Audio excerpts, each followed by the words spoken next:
السلام علیکم۔ آج کی کہانی آدھی بیوہ۔ کہانی سے پہلے if you are new on our channel and you haven't subscribed yet تو ہمارا چینل بیا اور مالا سبسکرائب کیجیے and do not forget to press the bell icon۔ میری شادی غیر خاندان میں ہوئی، جبکہ ہمارے یہاں برادری سے باہر رشتہ کرنا خلاف روایت سمجھا جاتا تھا۔ خاندان میں مناسب رشتہ موجود نہ تھا، تبھی والدین کو میری فکر پریشان رکھتی تھی۔ انہی دنوں BA فائنل کا امتحان دیا تھا کہ جمیل احمد کا رشتہ آ گیا۔ یہ لوگ ہمارے پڑوس میں بطور کرایہ دار 5 برس سے رہ رہے تھے۔ والد صاحب سے اکمل صاحب کی دوستی گہری ہو گئی تھی، تبھی انہوں نے اپنے بیٹے کے لیے میرا رشتہ مانگنے کی جسارت کی۔ جمیل نہایت خوش شکل اور خوش اعتبار نوجوان تھے، والدین کے فرما بردار اور ایک اچھی پوسٹ پر ملازم تھے۔ غرض ان میں 100 گن تھے۔ عیب کوئی نظر نہیں آیا تو والد نے خاندان اور برادری کی پرواہ نہ کرتے ہوئے ان کے ساتھ میرا رشتہ طے کر دیا۔ منگنی سے پہلے کبھی کبھار امی جان کے ہمراہ ان کے گھر جاتی تھی۔ کئی بار اچانک جمیل سے سامنا بھی ہوا تھا۔ وہ ہمیشہ نظریں نیچی کر کے گزر جاتے تھے۔ سچ کہوں تو وہ مجھے اصل میں بہت اچھے لگتے تھے، تاہم کبھی بات کرنے کا موقع نہ ملا تھا۔ جب امی سے سنا کہ میرا رشتہ جمیل سے طے کر دیا گیا ہے تو میں بہت ہی خوش ہوئی۔ میرا دل باغ باغ ہو گیا۔ ذہن کی سلیٹ پہلے ہی صاف تھی، لیکن ہلکی سی شبیہ اگر بنی تو جمیل کی تھی، اور اللہ تعالیٰ نے بن مانگے مراد جھولی میں ڈال دی تھی۔ ابو اس رشتے پر بے حد مطمئن تھے، ان کے خیال میں اس سے بہتر رشتہ ملنا محال تھا۔ شادی کے بعد بابل کے گھر سے ساتھ والے گھر دلہن بن کر ودا ہو گئی۔ اگرچہ میکہ قریب تھا، لیکن بلا وجہ آنا جانا نہیں رکھا تاکہ ساس سسر کو کسی قسم کی کوئی شکایت نہ ہو۔ امی بھی کم آتی جاتی تھی، صرف چھوٹی بہن دن میں ایک بار چکر لگاتی تھی، کیونکہ وہ مجھ سے بہت پیار کرتی تھی اور شادی سے قبل ساتھ ہی سویا کرتی تھی۔ اپنے آپ کو اب تنہا محسوس کرتی تھی، اس لیے دن میں ایک بار ضرور ملنے آتی تھی۔ سسرال والے اچھے لوگ تھے، ان کو میرے میکے جانے پر کوئی اعتراض نہ ہوتا تھا۔ شادی کے بعد اللہ تعالیٰ نے ایک بیٹے سے نواز دیا، جس کا نام میرے سسر نے افروز خان رکھا۔ افروز ان کے گھر کا پہلا بچہ تھا، سب کی آنکھوں کا تارا اور دل کی ٹھنڈک تھا۔ میری ساس اس کو دیکھ دیکھ کر جیتی تھی۔ جمیل کی بھی وہ جان تھا، ایک لمحے کے لیے بھی خود کو بیٹے سے دور نہیں کرتے تھے۔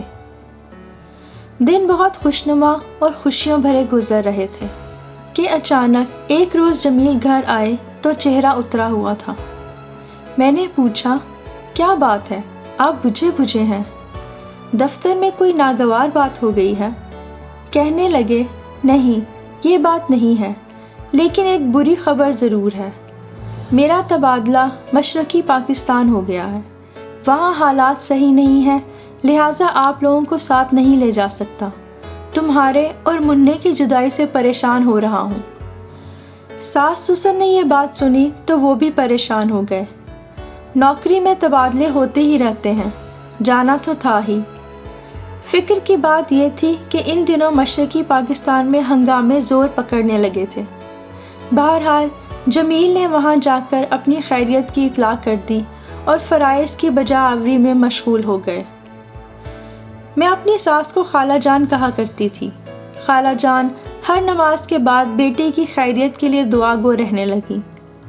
میں بھی ہر نماز کے بعد جمیل کی خیر و عافیت کی خاطر دعا کرتی رہتی تھی۔ ان کو گئے ابھی چند ماہ ہی ہوئے تھے کہ وہاں حالات ابتر ہونے لگے۔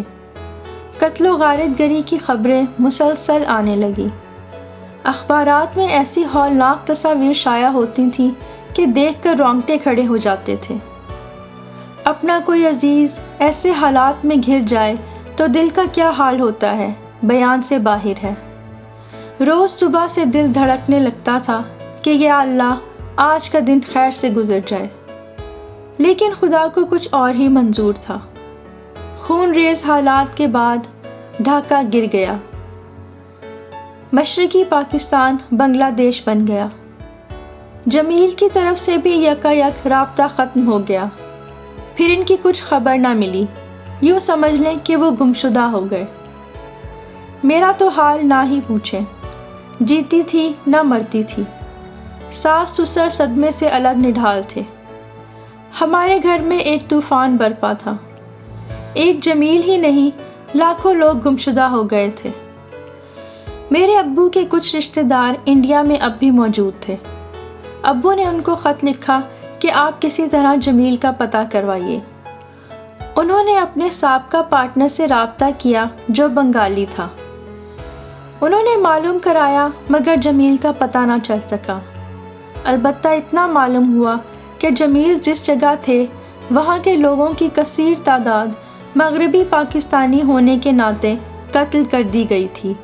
سوائے صبر اور قسمت پر ماتم کرنے کے اور کیا ہو سکتا تھا۔ 3 سال ساس سسر کے ساتھ رہی، پھر انہوں نے اپنی آبائی شہر پشاور جانے کی ٹھان لی۔ مجھ کو اختیار دے دیا، چاہو تو ان کے ساتھ چلوں، چاہو تو اپنے والدین کے ہمراہ رہ جاؤں۔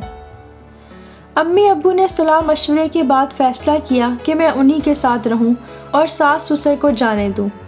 جب جمیل آئیں گے تو وہ چاہیں گے ساتھ لے جائے۔ سسرال والوں نے اس فیصلے پر کوئی اعتراض نہ کیا۔ میں اپنے بیٹے کے ساتھ امی ابو کے گھر شفٹ ہو گئی۔ سسر صاحب نے کرائے کا گھر چھوڑ دیا اور وہ لوگ پشاور روانہ ہو گئے۔ جمیل اپنے والدین کی کفالت کرتے تھے۔ جب آمدنی ہی نہ رہی تو ان کے والدین کو کرائے کا مکان چھوڑنا ہی تھا اور اسی وجہ سے اپنے آبائی گاؤں چلے گئے۔ ان کا خیال تھا کہ کم از کم وہاں مکان تو ان کا اپنا ہے اور کچھ رشتہ دار بھی ہیں جن سے مدد ملنے کی امید تھی۔ ابو پر اپنی بیٹی اور نواسے کا اضافی بوجھ پڑ گیا۔ ابو کی آمدنی اوسط درجے کی تھی لیکن وہ انجینئر تھے۔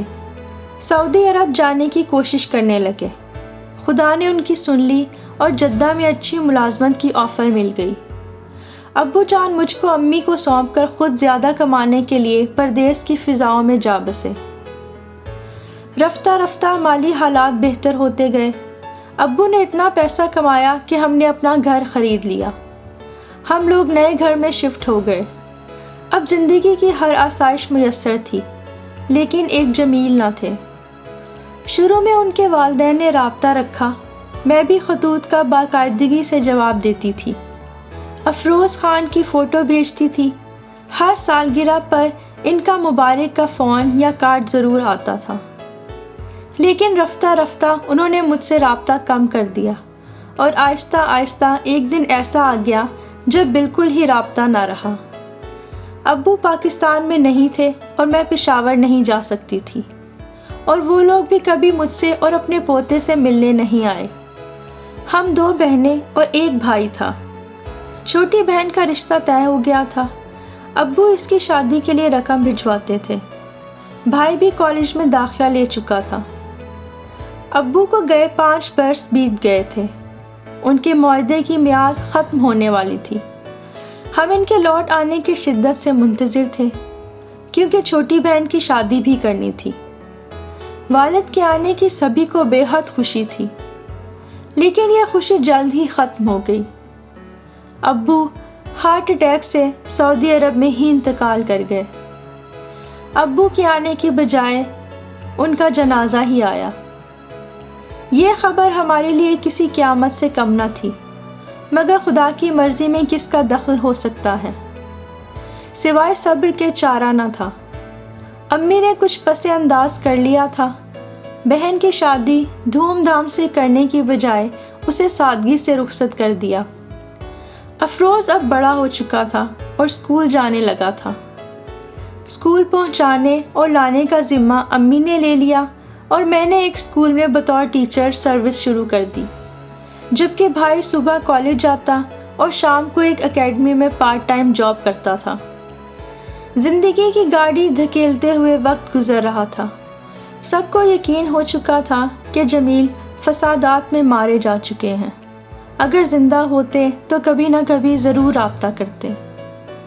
ساری دنیا یہی کہتی تھی لیکن جانے کیوں میرے دل کو یقین نہیں آتا تھا۔ میرا یقین تھا کہ وہ زندہ ہیں، کبھی نہ کبھی ضرور لوٹ کر آئیں گے اور ہم زندگی میں کسی نہ کسی موڑ پر ضرور مل جائیں گے۔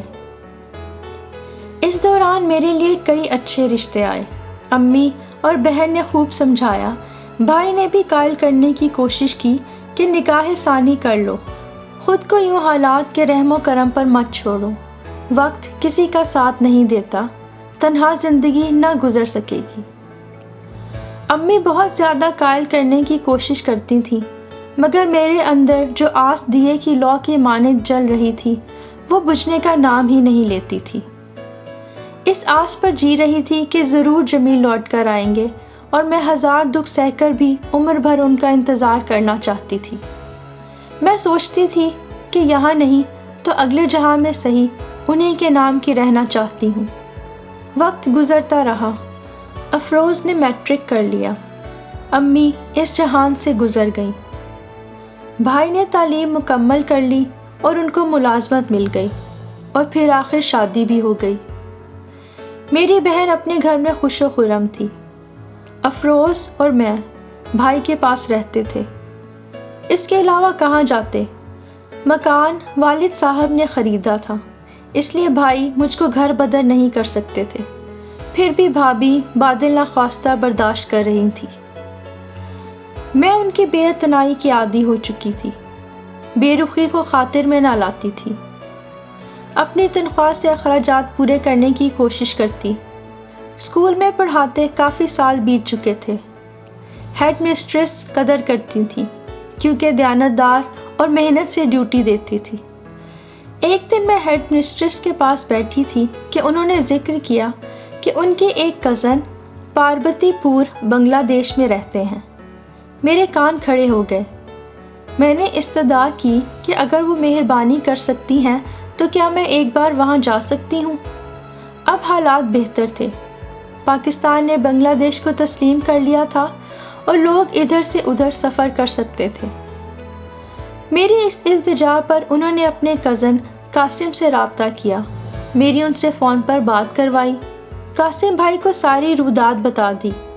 انہوں نے خوشی سے حامی بھری کہ آپ بنگلہ دیش آ کر کچھ روز میرے ہاں ضرور ٹھہر سکتی ہیں، وہ جمیل کی تلاش میں میری مدد کریں گے۔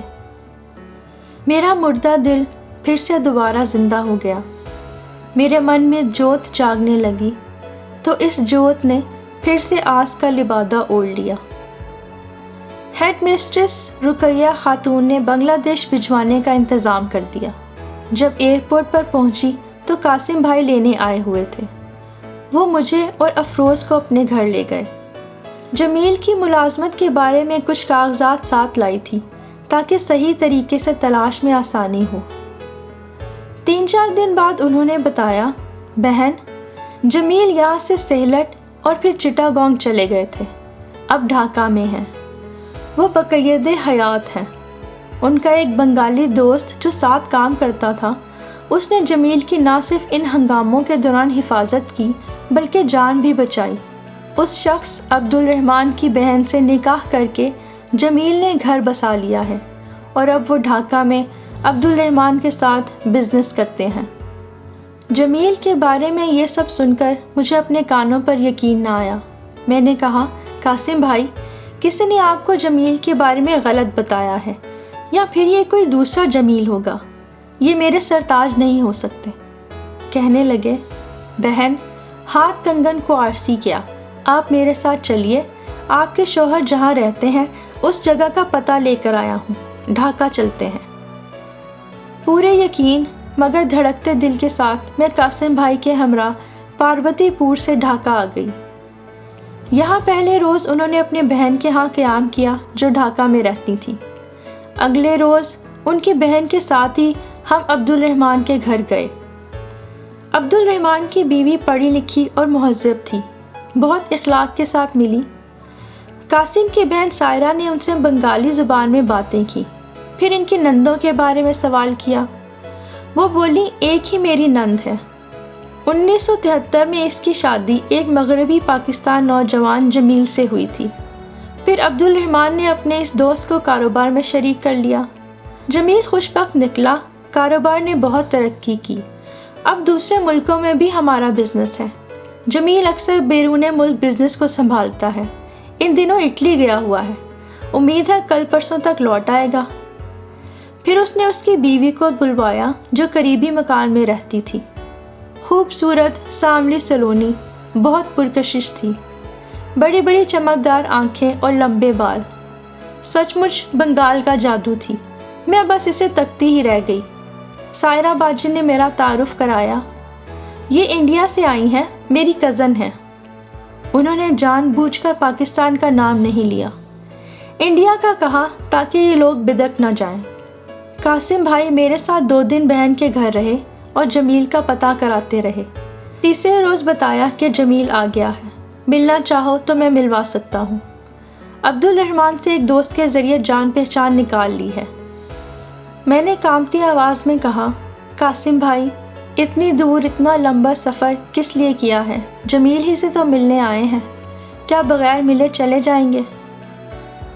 بہرحال کسی طرح انہوں نے ملاقات کا انتظام کیا، اپنے بہنوئی کے گھر جمیل کو چائے پر بلوا لیا۔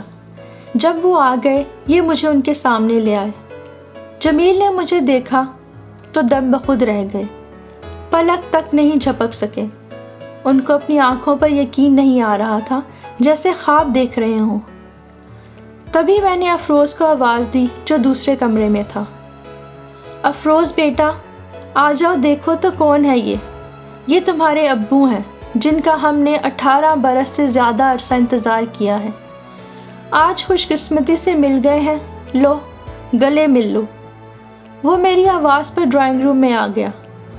باپ نے بیٹے کو دیکھا تو وہ جوان ہو چکا تھا۔ اپنی کرسی سے لڑکھڑاتے ہوئے اٹھے اور افروز کو گلے لگایا۔ اب میں ورطہ حیرت میں غوطہ زن تھی، یقین نہ آتا تھا کہ یہ میرے سرتاج جمیل ہیں۔ میں تو اسی گمان میں تھی کہ کسی دوسرے جمیل کا قاسم بھائی نے کھوج لگایا ہے، لیکن نہیں، یہ سچ تھا۔ وہی تھے جن کے انتظار میں جوانی کے 18 برس میں نے جلا دیے تھے۔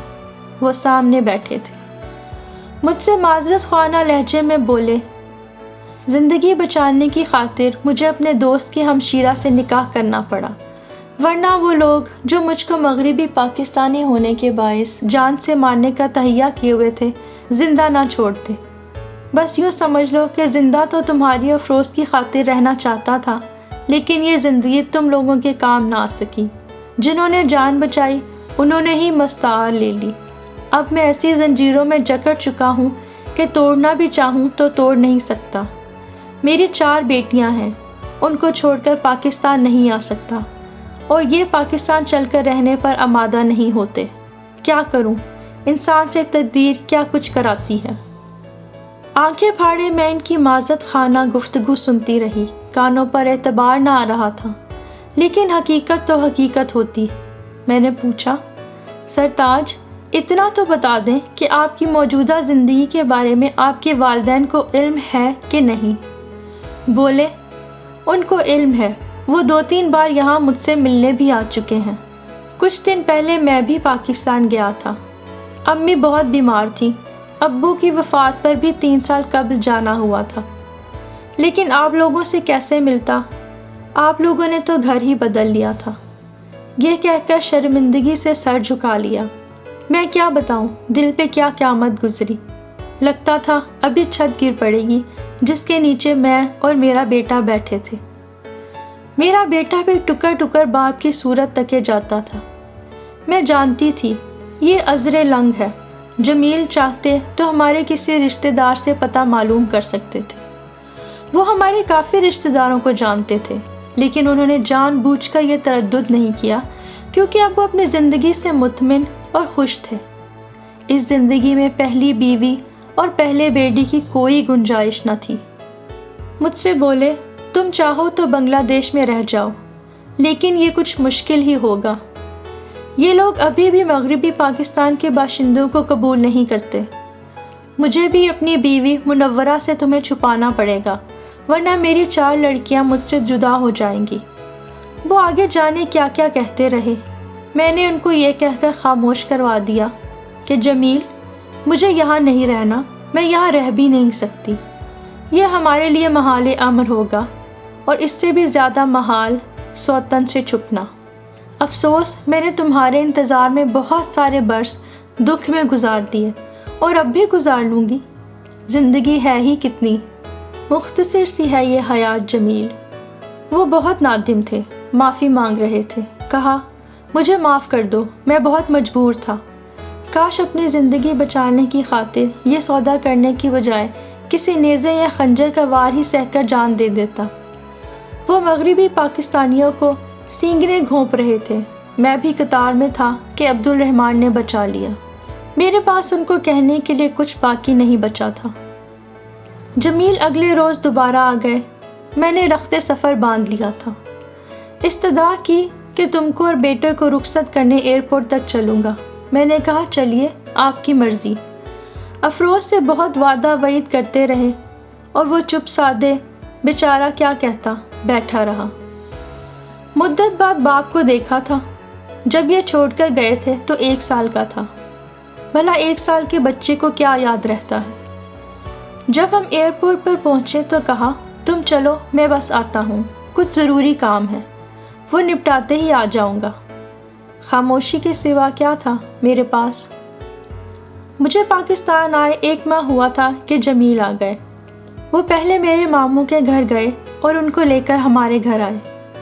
بار بار معذرت کرتے تھے، معافی طلب کرتے تھے۔ میں بس ان کو دیکھتی تھی اور آنسو بہنے لگتے تھے۔ زبان الفاظ کا ساتھ نہ دیتی تھی۔ ماموں نے مجھے سمجھایا کہ زندگی تھی تو مل گئے، بیٹے کی خاطر سمجھوتا کر لو۔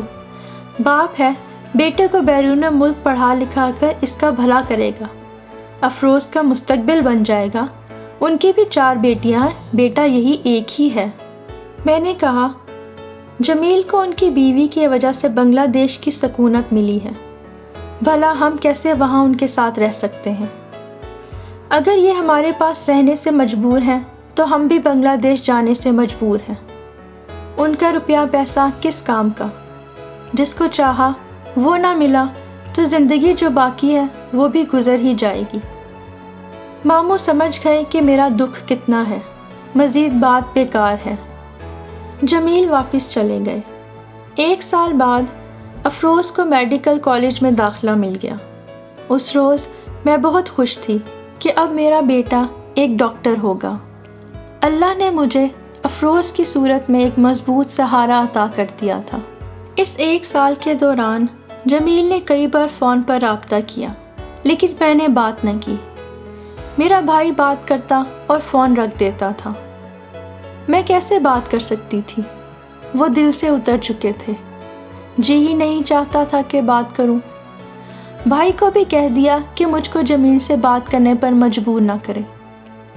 میں نے ایک یقین کے سہارے زندگی کے کٹھن دن گزارے۔ اب وہ یقین ٹوٹ گیا ہے، اعتماد اٹھ گیا ہے۔ لاکھ جمیل نے منانا چاہا مگر دل آمادہ تعلق نہ ہوا۔ بیٹے نے بھی 1-2 بار دبی زبان سے کہا کہ امی معاف کر دیں، شاید وہ اس وقت واقعی مجبور تھے، واپس نہ لوٹ سکے تھے۔ میں نے اسے بھی یہی جواب دیا، میرے بچے، یاد کرو وہ دن جب ان کے انتظار میں نا امیدی کے گہرے اندھیروں میں ڈوب کر بھی میں زندہ رہی۔ لوگوں نے یقین دلایا کہ جمیل اب کبھی نہیں آئے گا۔ رشتہ داروں نے بار بار دوسری شادی پر اکسایا، مگر میں نے دل کی گواہی کے آگے کسی کا اعتبار نہ کیا، اور جس کا اعتبار کیا اس نے 18 برس دھوکے میں رکھا۔ سسرال والوں کو خط لکھتی تھی تو وہ جواب نہ دیتے تھے، حالانکہ سب جان چکے تھے۔ سوچو تو، اگر میں اپنی ہیڈ مسٹریس کا سہارا نہ لیتی، اگر قاسم بھائی جیسے اچھے آدمی ہماری مدد نہ کرتے، اگر میں کبھی بنگلہ دیش نہ پہنچ سکتی، تب کیا ہوتا؟ زندگی کی آخری سانس تک میں ان کا انتظار ہی کرتی رہتی۔ افروز کے ڈاکٹر بننے کا سن کر جمیل کا دوبارہ فون آیا۔ وہ صرف افروز سے بات کرنا چاہتے تھے۔ وہ افروز کے میڈیکل کالج میں ایڈمیشن سے بے حد خوش تھے۔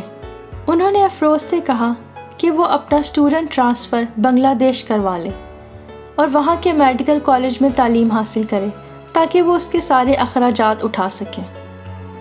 افروز نے ان کی بات سن کر جواب دیا، امی نے کہا ہے کہ آپ ابو جمیل ہیں، سو میں مان لیتا ہوں، لیکن میں آپ کے پاس نہیں آ سکتا۔ میرے لیے سبھی کچھ اب میری ماں ہی ہے۔ میں ان کے بڑھاپے کا سہارا بنوں گا۔ ان کی خدمت میں رہنے کی سعادت سے خدا کبھی بھی مجھے محروم نہ کرے۔ یہ کہہ کر افروز نے فون بند کر دیا۔ فون رکھ کر جب وہ پیچھے مڑا تو مجھے کھڑا پایا۔ اس بار بھی میری آنکھوں میں آنسو تھے، لیکن یہ سکون اور خوشی کے آنسو تھے۔ میرا بیٹا میری طرف بڑھا، میرے آنسو پہنچے اور مجھے گلے لگا لیا۔